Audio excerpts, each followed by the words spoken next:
welcome to another episode of the One-on-One podcast. I believe this is the first solo episode I ever do on this show, so I think it is, yeah. So make sure to subscribe to all the shows, the One-on-One podcast, the Juan Hour, and Strange Ones. Make sure to follow me on social media at the One-on-One podcast on Instagram, the One-on-One podcast on YouTube, and also check out the website, the oneononepodcast.com. You can reach out to me on there if you want to come on the show, if you want me to talk about something, whatever it is. And so today I had something planned, but I started going down this rabbit hole and I'm trying to connect everything together. So we'll see how that goes. I know there's a lot of craziness going on in the world right now with COVID, the elections, and a lot of uncertainty as we quickly approach the end of the year that has been 2020. It's definitely been a handful for a lot of people. Good for some, bad for others. And at the end of the day, it's all about the rich are getting richer, the poor are getting poorer. And I don't know if COVID was a power grab or a political weapon or a bioweapon or whatever it is, but it wouldn't be out of the norm for the government to pull a fast one on its people. It's and not just the government, but the world elites, the globalists, whatever you want to call them, the reptilian overlords, the archons, the greys, the aliens, the interdimensional beings that control the simulation. It wouldn't be out of the norm. I mean, we've caught the government doing shady shit before.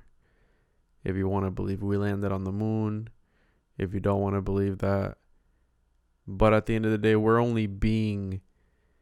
only see what they're feeding us. We don't see past that unless you really look into all these sort of things and are on another frequency, because there's a lot of people who don't have time or don't feel the need to look into certain things such as ancient history or conspiracy theories or whatever it is that you want to call it.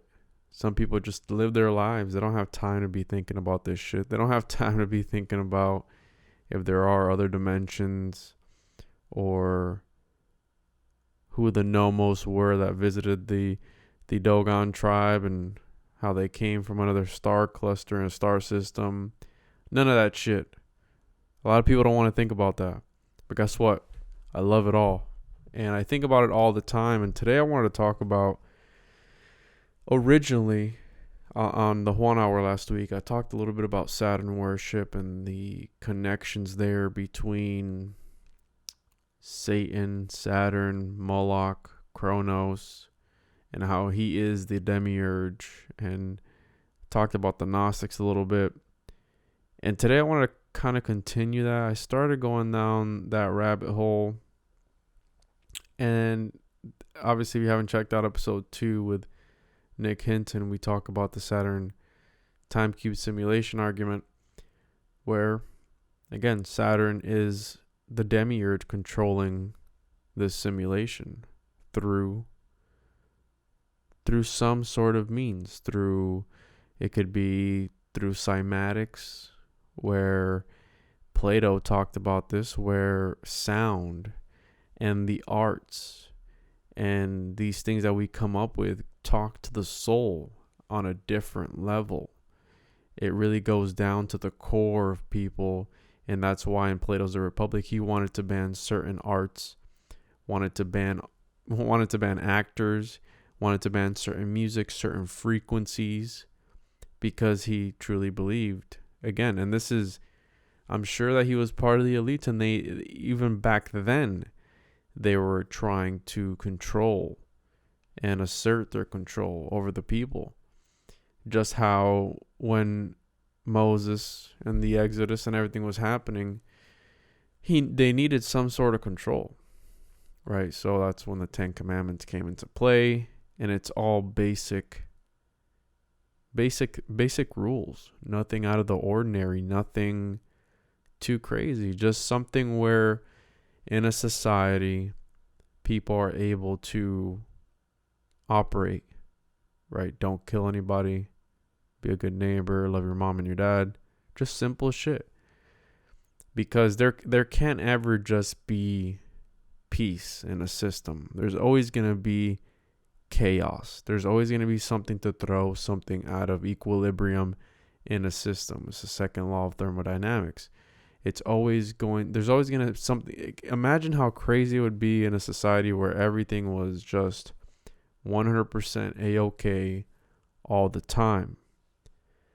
And the more I see where we're headed as a society, as far as when it comes to these, we're in a technocracy right now. We're headed to a world where YouTube, Facebook, Twitter, Instagram, all these companies, which they're probably all the same. They're all owned by the same people. It's the people whose names you don't know about that you have to worry. And just this past week, the government said they're trying to sue Facebook to split up. They're saying that they're monopolizing, which at the end of the day, I mean, that's why I don't vote. That's why at the end of the day, it's all live action role playing, and these people are just putting on a show. That's all politics is. It's putting on a show. And if voting really mattered, they would make it illegal. If it really did matter at the end of the day, these people just, again, play on people's feelings. You see it as they gather a cult-like following certain figures. And we go back to ancient Egyptian times where they thought the gods were on earth. Pharaohs to them, their rulers to them, were gods on earth. They believed that their statues were the actual deity themselves. And there's arguments where that's why you see their faces broken or their arms broken off, because they truly believed in that those figures, those statues, were the gods. The Bible talks about this, where it talks about false idols, how they need to be carried around. Well, back then the pagans would do these rituals where they would invoke demons upon objects, it was a statue or not, and they would speak prophecies to them. We see that with the Knights Templar, with Baphomet, and they supposedly had the head of John the Baptist. And there's ancient Egyptian beliefs that if you have the head of a prophet, it can prophesize to you and tell you things.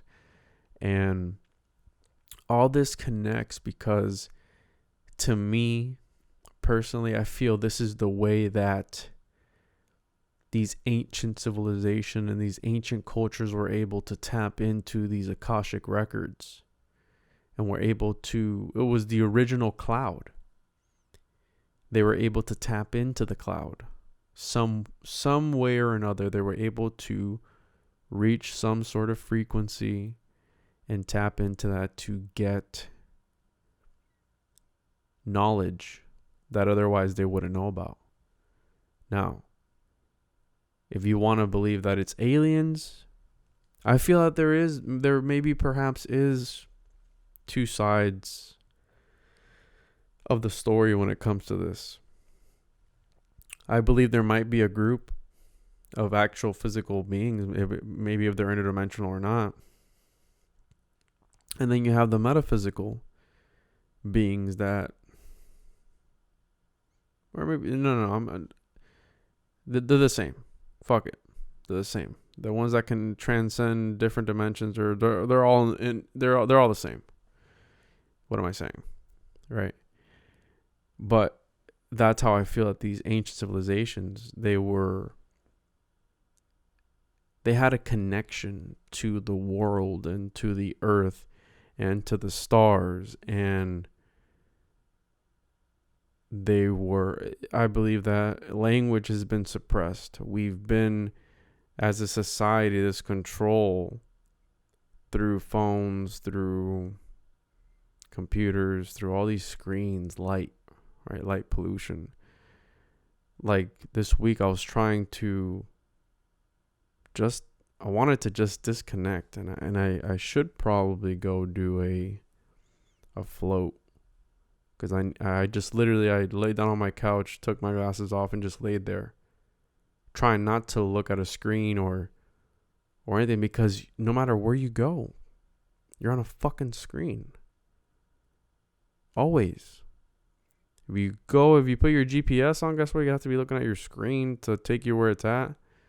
If you're watching a TV or a show on your computer, you're staring at a screen. If you're watching YouTube videos on your phone, you're staring at a screen. 100%. Back then, they didn't have that.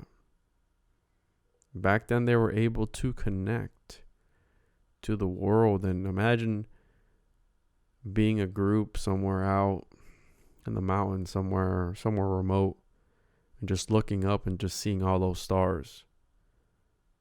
You would probably feel a connection to them. And that's why I think maybe since the beginning of time, we've always thought about these gods or whatever coming from somewhere other than this earth, coming from beyond that, from space, from wherever. Interestingly enough, I've talked about the Gnostics a lot on the show. They associate every single celestial body, well, with a different demon, but every orbit was its own dimension. And I just can't help but wonder if NASA or all these people involved in space know about this, know that maybe sending things out, they transcend to other dimensions. Because, again, we're being led by the establishment. We're being led by these conglomerates, right? We're being led by some other people. And at the end of the day, I can't confirm for you if that's real. And that's why a lot of people say, oh, well, the earth is flat. I don't think the earth is flat. I don't subscribe to that idea. I'm open to it. If you're able to give me solid evidence that it is, then so be it. But I don't believe it is flat. A lot of people do. And the problem with that is these old maps, right? These old beliefs that we live in a dome. And back then, the maps that show, I mean, for the longest time, people really truly did believe that you could sail off the edge of the world. And maybe perhaps at that time, since everybody believed that, it was true, right? Because the law of attraction, I do believe that the human mind is a powerful thing. Human consciousness is a very powerful thing. And I do believe we have some control over this simulation, right, through our thoughts. And maybe perhaps that's why back then they believed that, because it truly was that. It was flat to them. So if enough people believed it, then it became true. Then obviously things changed, and we have the model today, the round earth model today. And I'm going to be doing an episode this week on flat earth with David Weiss, and we'll see what comes of that. I did one with Mark Sargent, and again, I'm here to listen to whoever wants to. I'm not here to debate anybody. I encourage everybody to go out and do and make their own assumptions, do their own research, make their own connections, and not be guided by what one person says alone. right? Because that's all it is. Science. It's just a bunch of guessing, and they just so happen to put things together. Right? They get two things. They put it together. They made, oh well, we know the formula. It's the same thing as alchemy, right? They just different elements and different things, different ingredients, put it together. It's like, what blows my mind with all this, how misled we are. They can literally map out our galaxy, but they can't come up with the cure to cancer, the cure to coronavirus, or the cure to this or that, because they will assert their power or abilities or whatever it is where they want. They'll dedicate their energy to what they want. And again, as long as you believe you're in control, that's fine. They'll let you think you're in control to a certain extent. And I think maybe perhaps this whole COVID thing was a test in order to see how far they could push the boundaries on control over society. Well, let's lock them down. Let's keep telling them 2 weeks. And then 2 weeks turns into a month. And then a month turns into 2 months. And then 2 months turn into 10 months. And then let's just sprinkle in 2 more weeks after that. See how far we can push it. See how far we can get away with it. But obviously there is something going around. If it's real or not, if it's a government weapon or not, then that's up for debate. And that's what fucks with me, and I believe that's what's fucking with everybody mentally, that you have this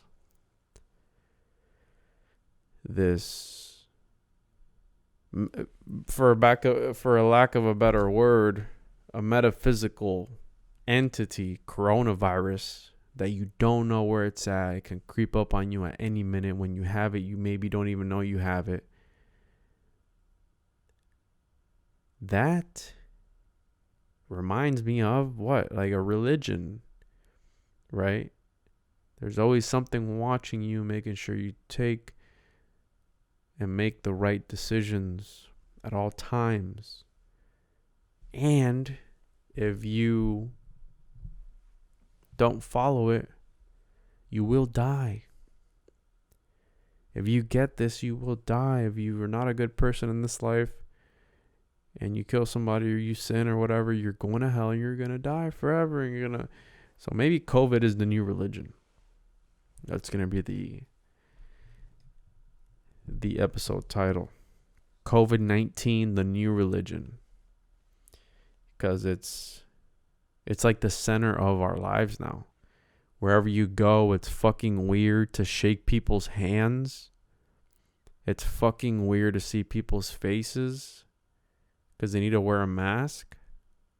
If you cough in public, you might as well just shit your pants, because it'd be better to shit your pants than cough in public right now from the looks that you're going to get from people. Right? Like the other day I was at home and I vape all the fucking time and whatever, but I had like a coughing episode, and I was like, oh dear God, not me, not now, please. Thought I had it, right? Because that'll fuck with people too. I can't imagine, what are they called, people who have like a fear of germs? Can't think of the name, but can you imagine those people, what they're going through? That before all this, they were like super germophobic. And now that you know that there's something out there, it's like, oh, okay. But I don't like to test the limits on things. I don't like to, how they say, don't test God. Don't test the universe. Don't do that. I believe in that. And maybe that's my indoctrination of growing up all those years as a Pentecostal Christian, but that's my take on it. And I don't, again, if you've lost somebody to COVID, I'm not saying it's fake. Don't get me wrong. I'm not saying that. I'm not saying it's fake. I'm not saying it's make believe and that there's nothing. I do truly believe that there is something Now, what it is, that I don't know. But I've witnessed, like, the hospitals are supposed to help people and shit, kill people faster. That's 100%. I mean, they did it even before all this came through. Because at the end of the day, they don't know what the fuck they're doing. It's all a guessing game. You know what I mean? Like how with space and all this and quantum physics and all these theories and hypothesis, all this is just all a game. That's why I believe we're in a fucking simulation, because consciousness doesn't even understand consciousness. It doesn't even understand itself. And then you're going to tell me that the Homo sapien is a million years old or whatever the latest finding is, because they keep just digging things up. Well, time is a human construct. We don't even know how would you know? Like today, an article that I read, a computer that can compute 2.6 billion years in like 4 minutes or some shit like that. What? You can figure that out, but then you can't figure solving the world's problems. The more I look into it, the more I do believe that this is some sick simulation created by the demiurge to just watch us squirm and try and figure our way out. But anyways, back to the main topic of the show. Please excuse that rant. There are many more where that came from. So, yeah. So I started looking into the whole Saturn and CERN and the cube and all that shit. And then I stumbled across something that I was like, what the fuck is this? So it was a wormhole. I think I have like 25 tabs open, and I'm just trying to find the connection that I know is there. It's there somewhere. Now, where is it? I don't know. But we're going to try and do that now. So, I think it was last week or the week before, one of these times I've been talking about all this shit. So, with the whole status of the world and how we are right now, a lot of people think it's the end of times, whatever. You got the vaccine coming out that's might maybe give you Bell's palsy, might not, who the fuck knows. But as humans, we've always wondered, when does the end come? When will it be here? Right? That's the first thing that I believe that we thought about since the beginning. Or not that. Maybe where we came from, right? But it brings me back. It brings me back to the Gospel of Thomas, where this is one of my favorite quotes ever. And again, it's a non-canonical text, so it's a Gnostic text. The disciples said to Jesus, "Tell us how our end will be." Jesus said, "Have you discovered then the beginning that you look for the end? For where the beginning is, there will the end be. Blessed is he who will take this place in the beginning. He will know the end and will not experience death." So the main things that I believe we've been concerned with as far as when it comes to humanity is, how it's going to end, and then obviously where we came from, because that's the main pursuit of everything. What is consciousness? Where did we come from? Who made us? Did we come from a fucking monkey? Did we not? Did we? All these things, right? And we're probably never going to fucking know. We're never going to know. Maybe they come up with some sort of technology, I don't know, right? Time travel technology to go back in time and see where it all went down. Imagine if, like, once we pull up and you went back in time, you see them, like, actually, like, cloning us, right? The Anunnaki actually cloning us. And one of the conspiracy theories was always right. Like, the Anunnaki came from Nibiru and shit. and they cloned us and they genetically modified us to actually be their slaves, that would be wild. That would be very wild. But even Darwin, with his theory of evolution, he even wrote a book about this, about how he had visions about the origins of everything. And who knows if maybe he was into the occult. But again, it goes back to that Akashic Records, to that cloud, the original cloud with the answers to everything. I believe that's why these people worship otherworldly entities. They want to be in touch. They have the modern, all these modern day towers of Babel, where they want to find the Higgs boson, and they want to have their own sun. Like the Chinese, they came up with some fusion reactor that's, I don't know how many times hotter than the surface of the sun. And then you have CERN, which I've obviously talked about on here, where they want to reach into other dimensions and just funky shit that maybe we shouldn't be fucking with, right? And how they want to be gods. But the Gnostics, I mean, to play devil's advocate, I mean, that's what the Gnostics believed, right? That we are our own gods, that we can achieve divinity through gnosis, through knowledge of the sacred. You're able to transcend the dimensions and to go up into the upper eons. They truly did believe that. Maybe that's what they're trying to do. Maybe. And the reptilians, the archons, are the ones holding us back.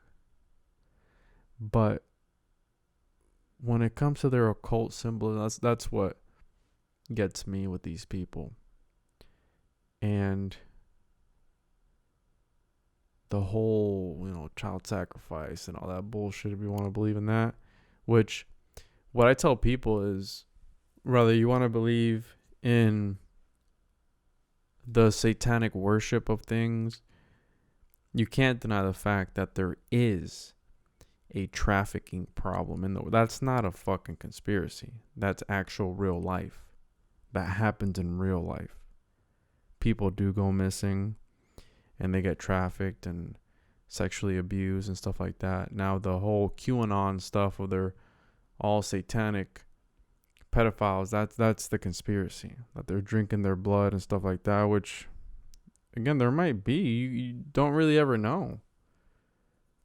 Expect the unexpected. And it's 2020, so it wouldn't be out of the norm. And I'm sure that people, again, through these ancient mystery schools and through these ancient beliefs, that they can tap into some certain type of energy or entity through these occultic rituals, and they truly believe they can achieve otherworldly powers. That's what it comes down to. You have the Bohemian Grove, where they're like literally worshiping an owl that looks like Moloch, what's associated with Moloch, and they're doing this effigy, right? Burning Man too. It's the same shit. It's all a ritual, but they have pseudo sacrifices. But behind closed doors, you don't know what happens. I mean, some fucked up shit happens behind closed doors sometimes. And that's what you got to worry about. What they do behind closed doors that they don't do in front of, it's just the 1%, what they do. Imagine the freaky shit that Jeff Bezos is into, or Elon Musk. All these world elites, or Bill Gates. Right? I can't imagine. But when you're that rich and you can do whatever the fuck you want, you got to be into some weird kinky shit. There's no way around it. You just have to. Right? But anyways, so the end. And obviously everybody knows about that mainstream conspiracy theory that the world was going to end in 2012. First it was the year 2000. Before that it was, I don't know when, but it seems that every so often somebody predicts the ending, right? So-and-so predicted the ending. So-and-so did this. Obviously, we're still here. Or did the world really end in 2012 and we're in some other realm? Maybe. But there's a new date now, and I'm not trying to fearmonger or anything like that, but I was looking into this and it just led me down this rabbit hole. But the Aztecs, their calendar points to 2027. Now, I went down that rabbit hole and then I came across Quetzalcoatl, which is the deity in Aztec culture. And his name comes from the Nahuatl language. If I'm saying that right or wrong, I don't know. And it means precious serpent or Quetzal feathered serpent. Now, that image of a feathered serpent, it makes me think of Yaldabaoth and the demiurge with the Gnostics and that correlation. And then obviously you have the serpent eating its tail, the Ouroboros, the endless cycle, samsara, reincarnation. And that's what the demiurge is using to keep us in this endless cycle. Every time you die, you're reborn, you're reincarnated. You go back again to the grind of this suppressed life, this suppressed spiritual life, I guess you could call it, where they don't want you to go up, right? They don't want you to. That's what I believe they're using all this technology for. Back then, monks lived underground for days at a time, months at a time, and they would meditate, and they would have these crazy hallucinations, if you want to call them. They would just, from their own bodies, maybe they were just driving themselves insane, because back then people, again, they survived together as a community. That's why a lot of these shows that you see on TV of people surviving alone, they don't really make it that long because they're alone. And the mind is a powerful thing. When you're out in the woods somewhere, you start to hear shit, you start to see shit, you start to hallucinate, because again, if you start believing it's there, it's gonna creep up on you. It's like when you're in a tank floating, your ability to manifest is times 20, because you're not focused on everything else. It's just you and your mind there, all your other senses. That's literally sensory deprivation. You're suppressing the other senses. And just how, like, when a person goes blind, their hearing gets better. When their hearing goes bad, their eyesight gets better. You know how that works, right? So that's why I believe that when you're in there, everything is times 20, and it can be a psychedelic experience in its own, and it's a form of meditation and a form of you can reflect in there, self-reflection, and you can use it for, again, it's therapeutic. So when I think about Quetzalcoatl, and there's other correlations with this character in history, and it hints at, again, the Anunnaki, or maybe the Atlanteans, or something where there was this worldwide network of an advanced civilization, or there was this race of aliens on Earth that were stationed in different parts of the world doing different things, or it might be the same brothers that would go around the world establishing civilizations, because if you go around all over the world, you see the same correlations between all these ancient civilizations. Mesoamerica, ancient Mesopotamia, everywhere around the world you can find something. It's just like I believe it's Pillar 52 of Gobekli Tepe, whatever, however you say it, where they have the man bag, the purse, and I've posted memes about it, where it's like, what's in the bag? Well, maybe it's the seeds of civilization, of humanity, because all these major figures and all these ancient civilizations have that same bag. So was it some other worldly technology? Who the fuck knows? Right? We're never gonna know. And that's why it makes you want to like look into it even more.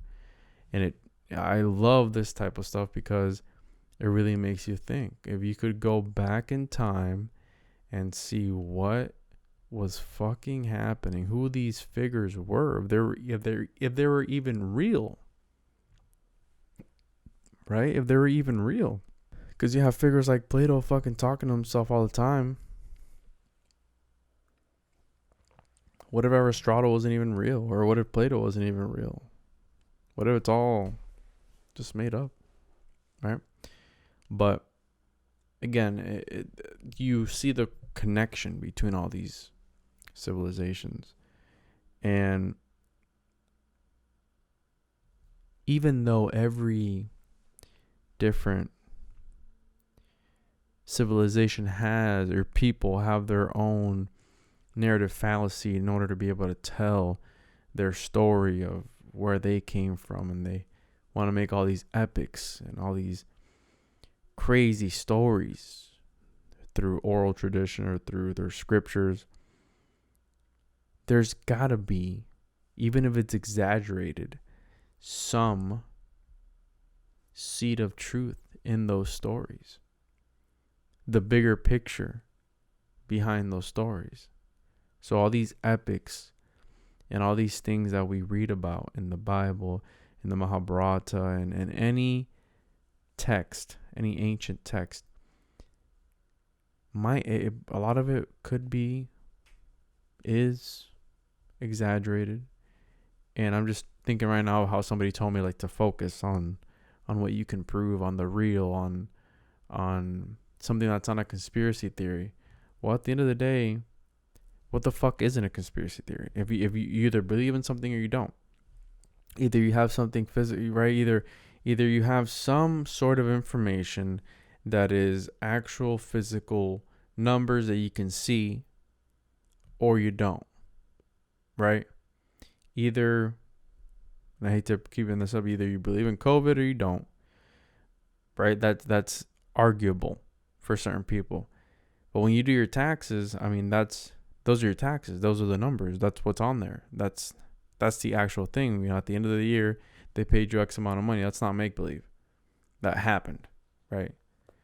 But things like of whether Plato was real or Aristotle was real, those are things that are up for argument. So I feel that these stories shouldn't be taken lightly, just because, again, the bigger picture, you don't believe in it or whatever it is. And that's why I do believe that maybe there was some advanced civilization. That's why all the pyramids look similar to each other. And they had just reinterpretations of one another and varied slightly throughout the times of when they went to establish in that part of the world. And Quetzalcoatl, some people relate him to Jesus Christ. And I know that's very controversial, but I mean, something I talk about all the time, what happened to Jesus all those years that he was missing? Well, I don't know, maybe, perhaps he traveled the world and established in other places his image, right, of he was either a Krishna or a Buddha or a Quetzalcoatl or whatever. And maybe Jesus was an alien, right, from another dimension or whatever. And just how Prometheus hints at, the movie Prometheus hints at that he came here, he was sent down here to teach us, to turn it all around, right? Just how we see in all these different conspiracy theories about hollow earth and the Ashtar Galactic Command, where they all have the same message. They all have the same message. It's don't fucking blow yourselves up, right? Give up the nuclear weapons, give up the atom bomb, give up whatever, because it's dangerous. And yeah, so I believe that maybe these figures all throughout history, if they weren't aliens or whatever, they were definitely tapping into something that's otherworldly, and that's what's alien. The thought of it being different. Maybe not actual aliens, because as I read into these things and I look into it, everybody says, "Oh well, the aliens built the pyramids," but I've learned to look at it from a different skeptical point of view, where it's like, okay, maybe there is aliens, but with and I try to beat off my confirmation bias because I love the idea, but maybe there's another explanation. But then I teeter totter back and forth between that, trying to find the logical explanation that you can actual physical proof tell that's what that is, and then the other stuff that's just metaphysical and just beliefs and feelings, and you know what I mean. I try to stay in between those lines of the logical, and if maybe you don't have proof or you can't prove it, then guess what? I mean, that's your stance. I reserve my right to change my mind any other time later on down the road. So we don't even know where the Aztec people came from.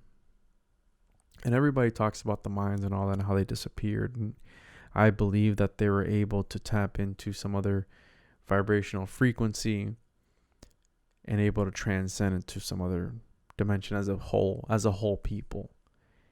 And again, Nikola Tesla talked about this, about how everything is vibrations, and the world is if you start looking at the metaphysical, these figures like this that I believe had other knowledge from other civilizations were the ones that they're always the people that got wiped out.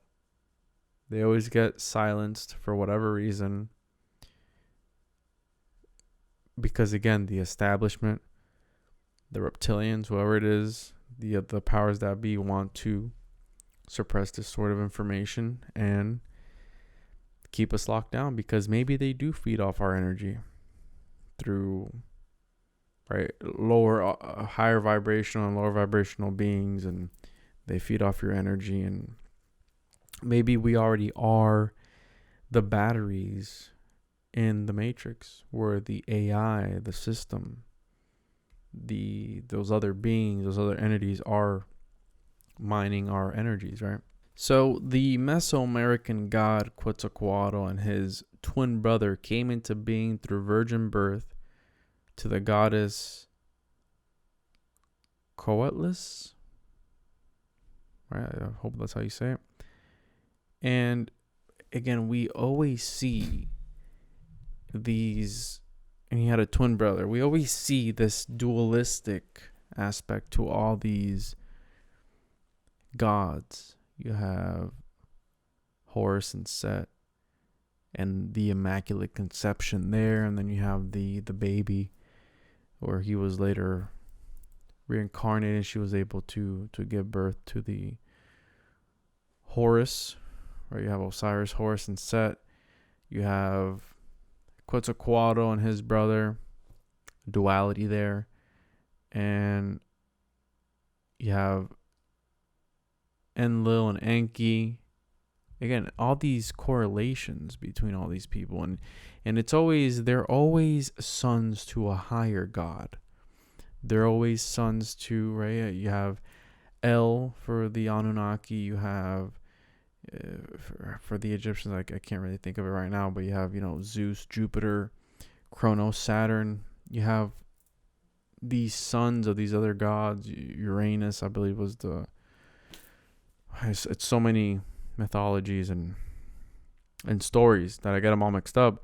But interestingly enough, in the Gospel of Thomas, Jesus says something, and this is why it was left out. When it comes to the canonical and non-canonical, Jesus said, when you see one who was not born of woman prostrate yourselves on your faces and worship him, that one is your father, not prostate, okay?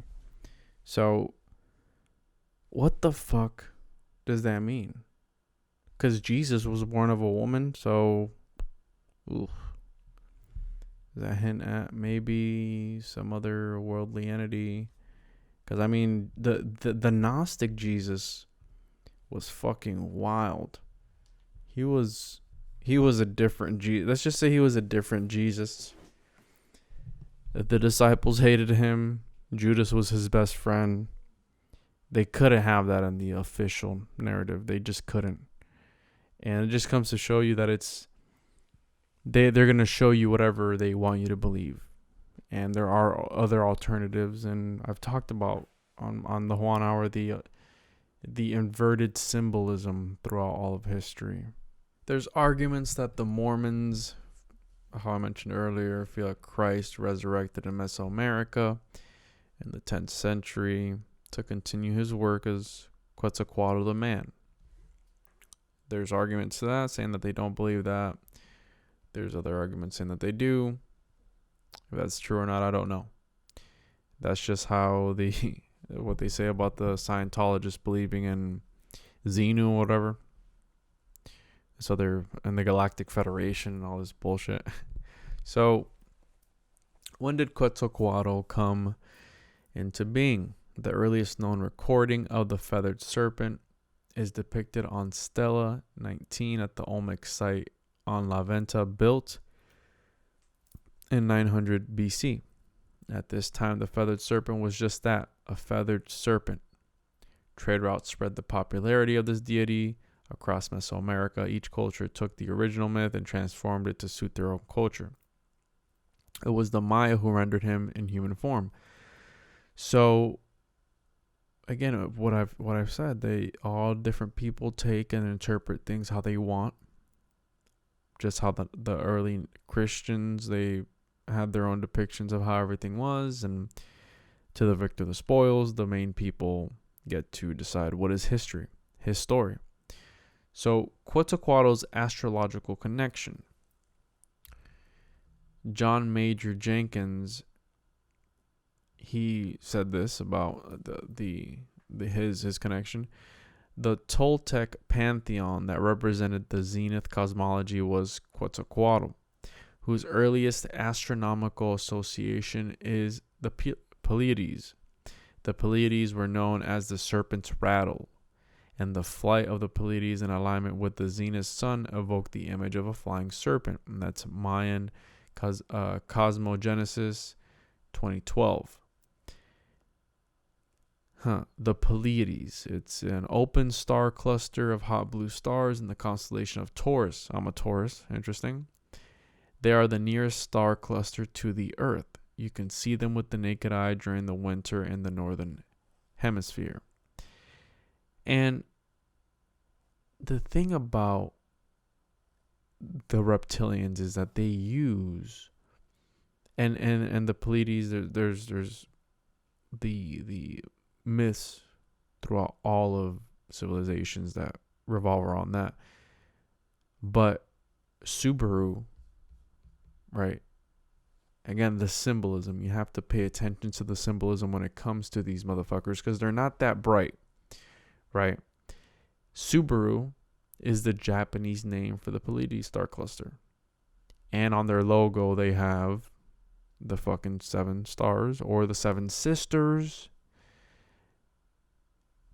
Why would they? You know what I mean? Like, again, this is why these people, they're connected to, they've studied the stars, they've studied all this, they know the underlying meanings and the occult meanings of all these things. And so, again, the 9 brightest stars of the Pleiades are named for the 7 sisters of Greek mythology: Sterope, Merope, Electra, Maya, Degeta, Selenio, or Seleono, and I'm not even going to try and pronounce the last. I'm so bad with names. But anyways, yeah, so that's in the Greek mythology. And so we have this symbol in a mainstream car manufacturer. Again, it all comes back down to sigil magic and the connection between Quetzalcoatl. And for those that don't know about the Pleiadians, it's pretty much, it's this conspiracy theory. Again, it's got to do with the Anunnaki. That's what I'm talking about, all this. That off-world beings from the Pleiadian star cluster are distant cousins to humans, and that they came down here to try and help us, right? It's also with, you can relate that to the Dogon tribe and how they had some people from the Sirius star cluster come down and some metal craft and try and help them. It all connects, right? It all connects. So, although the story varies between different Mesoamerican cultures, Quetzalcoatl was considered the god of the morning star, and his twin brother, Xolotl, was the evening star, Venus. Quetzalcoatl was considered the inventor of books, the calendars, presenter of maize, so corn, and sometimes a symbol of death and resurrection. So there we go again. You can relate him to Thoth, you can relate him to Lucifer, you can relate him to Saturn, you can relate him to Kronos. What trips me up about all this is how the fuck did these ancient people know about all this? Like, again, it goes back to that. How did they get this information? Right? How were they able to, all these connections, or maybe it's coincidence, but I don't like to believe it is. I believe it's something. I believe it. So Quetzalcoatl was also related to the god of the wind, the dawn, merchants, arts, crafts. He was the patron god of the Aztec priesthood of learning and knowledge. This god is also attributed with going to the underworld and creating mankind of the fifth world. When fire and earthquakes destroyed humankind in the 4 previous worlds, according to the Aztec legend, this happened because these beings did not worship the gods. Most ancient stories of myths did not depict actual events or people. They mythologized hard to explain phenomena using metaphors or symbols to make the greater meaning easier to understand. These myths were handed down generation after generation as a memorized story. So, everything I've been saying, that it's a narrative fallacy. At the end of the day, they just want to explain where we came from and have this epic. And so we continue here. Quetzalcoatl was a revered god throughout Mesoamerican before Cortez. He symbolizes the vital energy within us, our own God selves. The Maya were very aware of this energy. They symbolized it as their feathered serpent. So, again, we go back to this Gnostic belief that we are gods and we have a divine spark within ourselves. And we're able to, again, achieve and tap into this divine spark. So why feathered? Feathers represent the freedom to go between worlds or the transcendence of the bonds of the flesh. Birds are the only animals that have freedom to maneuver between all the elements, air, earth, and for some, water as well. And Thoth also had the head of I forgot the name of the bird, but I mean, just weird correlation there. You have the winged disc as well. It all connects, the winged disc. And Quetzalcoatl was also known as Kukulkan. And there was one more. I can't think of the name right now because I'm just, what I have pulled up hasn't.